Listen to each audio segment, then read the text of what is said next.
Hey, Dominic here. Thank you for joining me to learn the 6 steps to listening. That's it.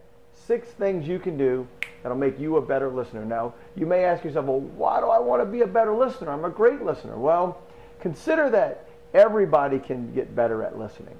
How about that? Just let's start there.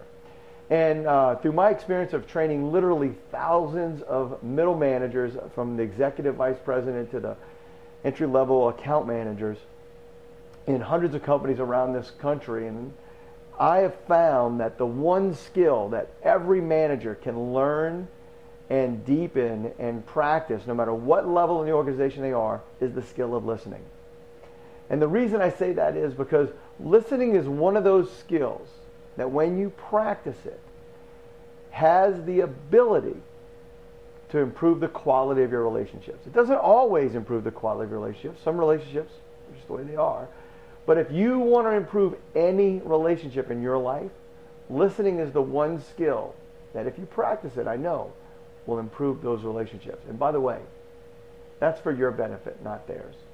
The quality of our lives is based on the quality of our relationships. And the quality of our relationships is absolutely connected to the quality of our communication. The quality of our communication is directly linked to our ability to listen. So, take this little journey with me. Jot down some quick notes. I'm going to throw a little PowerPoint up here for you. I think that might help make it easier for you to remember the steps to listening. But I'm going to go ahead and go for it right now, okay? So the first thing you got to do to listen is stop talking.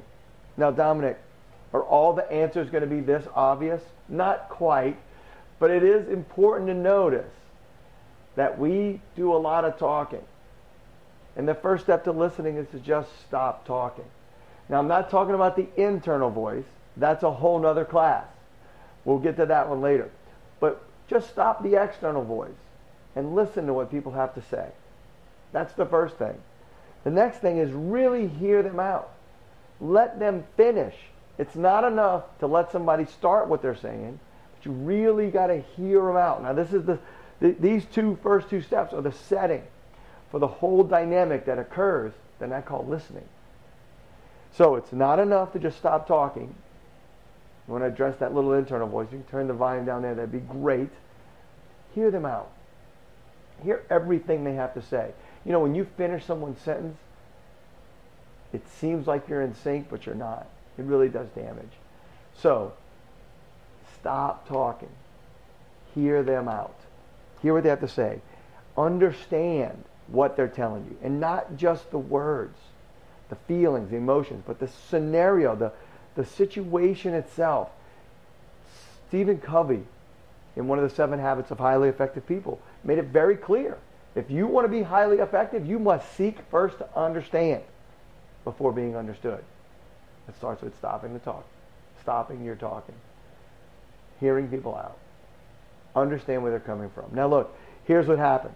That you get good, you let them say their piece, and this will be the big challenge. You understand, you got it, you heard what they said, you understand it, you're ready to talk. Well, here's what you need to do. Next step, take a breath. For a couple of reasons you want to breathe. Number one, it relaxes you. And you can always communicate more effectively from a relaxed physiology than you can from a tense physiology. You know, a lot of times we get tense because we want to hurry up and get the conversation over with. Is that how you want your relationships to be? Do you want them to hurry up with you when you have something important to say? Of course not. It's your turn to give. Listening is a gift.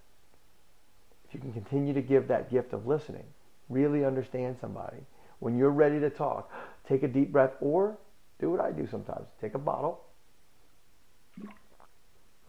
take a sip. If you can't go through the steps, if taking a breath is too long, sometimes you take a sip. Slow down.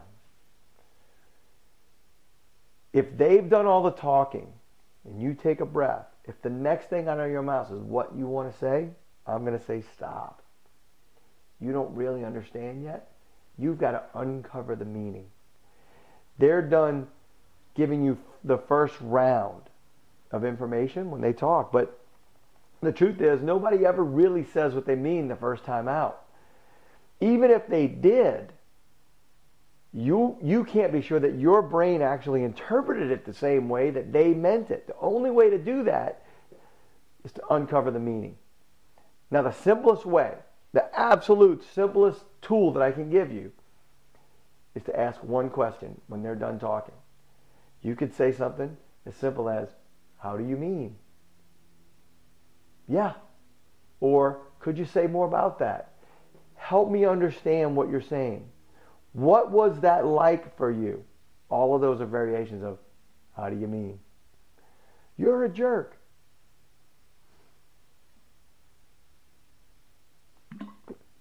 How do you mean jerk? You gave both of you a chance to relax, let the conversation flow, let it resonate, instead of jumping back and reacting. The next thing you need to do is paraphrase back. If you really want to understand whether or not you understood, that you uncovered the meaning, give it back to them. So what I hear you saying is, now let me give you a warning. Time out. Here we go. Those are 6 quick steps. I just gave you the keys to the listening kingdom. If you don't care about what they're saying, don't bother. These methods will only work if you actually care about what the other person is saying. I know it's revolutionary, but I've seen it over and over again. A manager will take a technique, take a tool, something you read off the internet, a line, a phrase, a question, and use that without their heart really being in it. Without a sincere desire to get to know the other person. Without a sincere desire to make that relationship great. Creating a space of dialogue where people can speak and listen. And thereby growing and evolving the relationship through communication. If you don't care about that, you will do better to just do what you've been doing than to try some technique, any technique. And when you're ready, you can always use this one. Hey, those are the 6 steps. Stop talking, hear them out, understand what they're saying, take a breath, ask a question about their answer by uncovering the meaning, and paraphrase it. Give it back to them. Check it out. Make sure that they say you understand what they said. Make sure they say you understood what they said. You may find that your relationships improve. You may find that the quality of your life improves. You may not. You may just become a better listener and actually make better decisions more often, more effectively. Either way, remember, 80% of people quit their manager, not their job. Be the kind of manager people want to work for, and make it a great day.